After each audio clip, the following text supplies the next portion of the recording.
انداز بھی ہوتا ہے. مولا کائنات شیر خدا علی المرتضیٰ، کیا بات ہے اس شیر خدا کی بھی. کتب حدیث میں سب سے زیادہ فضیلت کی حدیث ہے مولا علی شیر خدا کی. کیا شان پائی ہے، کیا مرتبہ پایا. 9 سال عمر تھی جب کلمہ پڑھا تھا. ویسے میرا تو خیال یہ ہے کہ یہ شروع سے کلمہ پڑھتے تھے اس لیے کہ پلے ہی حضور کی گود میں. 9 سال کی عمر تھی جب باقاعدہ حضرت علی نے کلمہ پڑھا. 9 سال کی عمر. اللہ کے محبوب نے نہ کل صحابہ کو بٹھا کے کہا، اپنے کل رشتہ داروں کو، اہل قریش کو، کہ میں اللہ کا رسول ہوں تو کون کون میرے ساتھ چلے گا. کھانا کھانے سارے آ گئے. جب کہا نا تعاون کون کرے گا تو سب چپ کر گئے. جب کہا نا میں اللہ کا رسول ہوں تو پیچھے کون چلے گا. آگے لگ کے چلنا بھی آسان ہوتا ہے، ساتھ مل کے چلنا بھی آسان ہوتا ہے. مشکل ہوتا ہے پیچھے پیچھے چلنا، وہ مشکل ہوتا ہے، وہ نہیں لوگ چل پاتے. کون پیچھے چلے گا، میں اللہ کا نبی ہوں. تو سانپ سون گیا، لوگ خاموش ہو گئے. تو حضرت علی کہتے ہیں میں چھوٹا تھا، قد بھی میرا چھوٹا تھا، عمر 9 سال تھی، کھجور کھا رہا تھا، کرتا لمبا پہنا تھا. جب کوئی نہ بولا تو حضرت علی کہتے ہیں میں نے پوری کھجور بھی نہیں کھائی، ابھی منہ میں تھی، باقی کی میں نے ویسے ہی ساری نکال لی، بعد میں کھا لوں گا. اور وہ کھجور میں نے جیب میں ڈال لی کہ دیر نہ ہو جائے. اور آپ فرماتے ہیں میں پنجوں کے بل کھڑا ہو گیا اور میں نے دونوں بازو کھڑے کر کے کہا یا رسول اللہ یہ نہیں نہ بولتے، ابو لہب، عتبہ، عتیبہ، شعبہ، ابو سفیان نہیں نہ بولتے تو نہ بولے. حضور آپ پریشان نہ ہو، انا حافظوں کا یا رسول اللہ، انا ناصروں کا یا رسول اللہ. حضور میں ہر دشمن کے مقابلے میں آپ کی حفاظت کروں گا، دین کے ہر کام میں آپ کی مدد کروں گا. کہاں حضرت علی نے دوستی لگائی، کہاں 9 سال کی عمر میں، کہاں دوستی. پانی پرن سہیلیاں رنگا رنگ کڑے پر پریا اس دا جانیے جس دا. تو حضور میں اور پھر حضرت علی ہر میدان میں آپ کو نظر آئیں گے. ہر میں، بدر میں بھی مولا علی، احد میں بھی مولا علی، خندق میں بھی مولا علی. خیبر والے دن آنکھیں دکھتی تھی پر میرے حبیب نے فرمایا اسے بلاؤ، جھنڈا بھی اسے ہی دینا ہے اور فتح بھی اللہ اسی کے ہاتھ پہ عطا فرمائے. یعنی تکلیف بھی تھی، آنکھیں دکھتی تھیں. حضرت علی بظاہر بیمار تھے لیکن حضور نے فرمایا چونکہ انہوں نے وعدہ کیا ہے وہی آئیں گے، میدان میں نکلیں گے. ہر صحابی شان والے. حضرت ابوبکر صدیق کے مقام کو کون پہنچ سکتا ہے؟ جناب عمر، جناب عثمان، طلحہ و زبیر، ہر ایک کی کیا بات ہے. لیکن میرے نبی کریم علیہ الصلوۃ والسلام نے ہر میدان میں انہیں یاد کیا اور وہ ہر میدان میں پہلی صف میں نظر آئے. 63 سال عمر تھی حضرت علی کی. کوفے کے بازار سے گزر رہے تھے، ایک کافر نے آ کے خنجر مارا اور جناب علی المرتضیٰ شیر خدا کی داڑھی سے جب خون نکلا نا، وہ 9 سال کی عمر میں وعدہ کیا تھا کہ میں دین کا مددگار بنوں گا. اور جب 63 سال کی عمر میں زخم لگا کوفے کی گلی میں تو جناب علی نے اپنا خون دیکھا اور جب زمین پہ گر رہے تھے تو پتہ کیا کہہ رہے تھے؟ فزت برب الکعبہ، لوگو رب کعبہ کی قسم میں کامیاب ہو گیا، میں نے آج اپنا وعدہ نبھا دیا.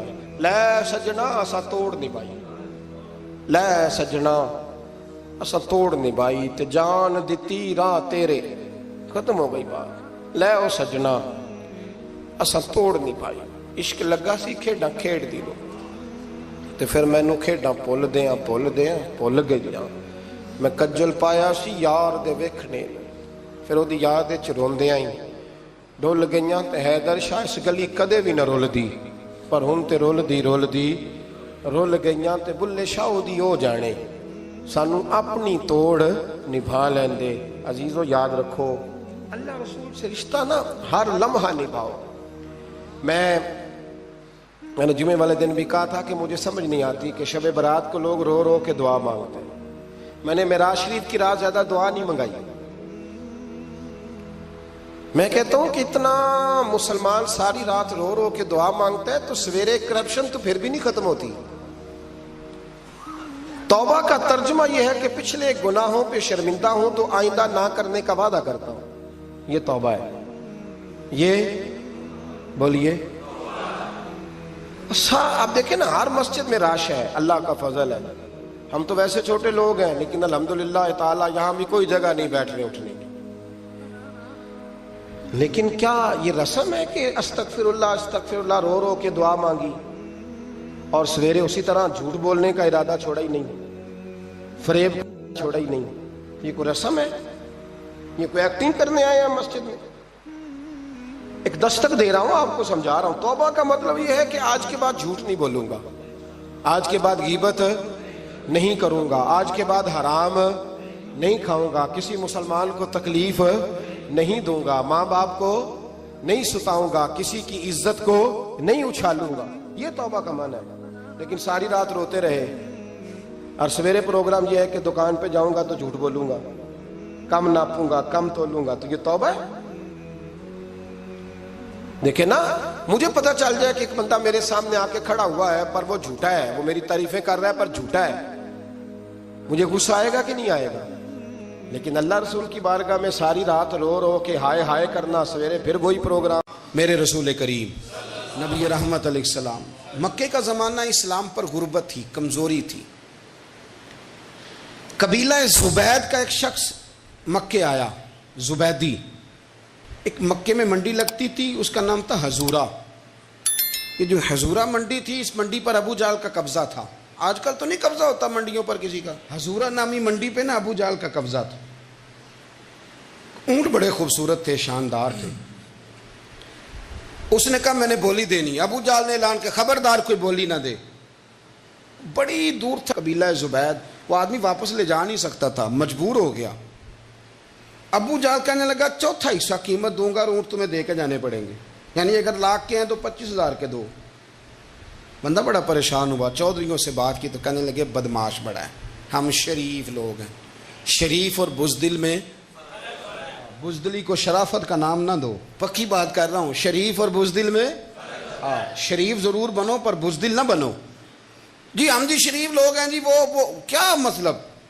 کوئی پاس نہ آیا، وہ بیچارہ نہ کونے میں بیٹھ کے رونے لگ گیا، کہنے لگا میں کدھر جاؤں یارو، میں واپس بھی نہیں لے جا سکتا، اور چوتھے حصے میں دے کیسے جاؤں، اتنا نقصان۔ وہ رو رہا تھا تو کہیں حضرت زید بن ارقم نے سن لیا۔ آپ فرمانے لگے کیوں روتا ہے؟ کہنے لگا یار میں نے تو اہل عرب کی تعریف سنی تھی، میرے ساتھ کھڑا ہی کوئی نہیں ہوتا۔ تو آپ فرمانے لگے تو نے عربی دیکھا ہی کب ہے؟